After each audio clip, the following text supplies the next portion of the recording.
s'est-il passé hier soir? Je n'avais jamais fait un rêve aussi troublant. C'était comme venir au monde. Remonter, respirer. La lumière heurtant mon visage. Ce hurlement. Mon cœur qui bat. Boum. Boum. I didn't know the material very well other than the TV series. I watched it as a young man. I decided to take it because after I was approached, I studied into it. That got me very excited.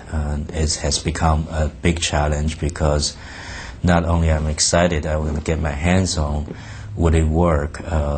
It seems like I was about to touch my alter ego, that monster that I never really deal with, like face to face. Yeah, no, I wanted to create my own Bruce Banner, even though I was very familiar, obviously, with the Bill Bixby character. I remember talking to Ang in pre-production, and he said to me, "I want you to forget everything you know, and we're going to start from scratch." Which in some ways was very important information to hear because it gave me the confidence to kind of try and develop from scratch this character with Ang and service the script that we had, service those ideas. Eric, because I saw him in the Australian movie Chopper, he was the Hulk right there. And then I met him in person. It's a very compelling, sympathetic face, good demeanor. I just like him a lot as Bruce Banner. I think he has the right combination.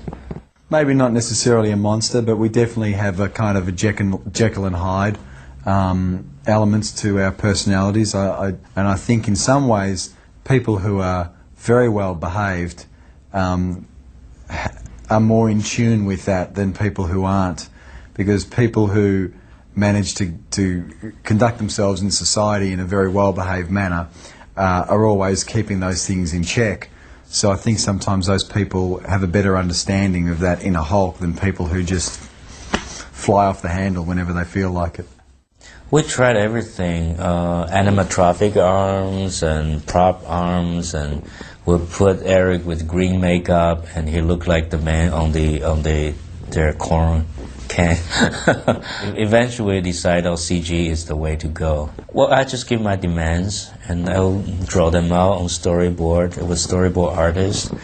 And then we will cut the scenes without the Hulk in it. Just imagine where he is using a stand-in. Just pretty much play out in my head, which is new to me. Before we started making the movie, I went up to ILM and we did some motion capture of facial expressions and different things.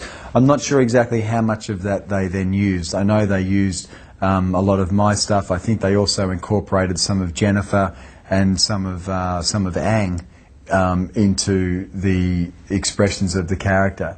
So I can't take too much credit for it.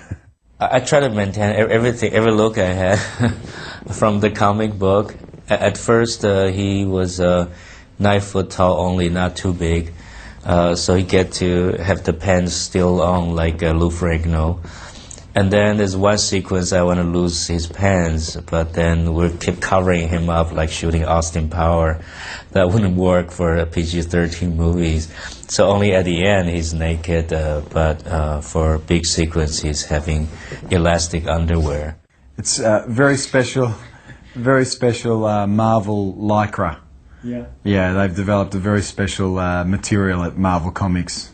And I think they're going to introduce a new line of underwear and shorts for people.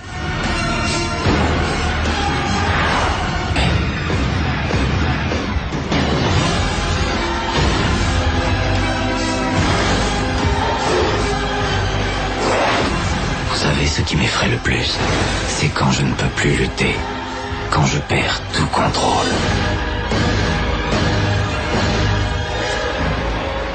J'adore ça.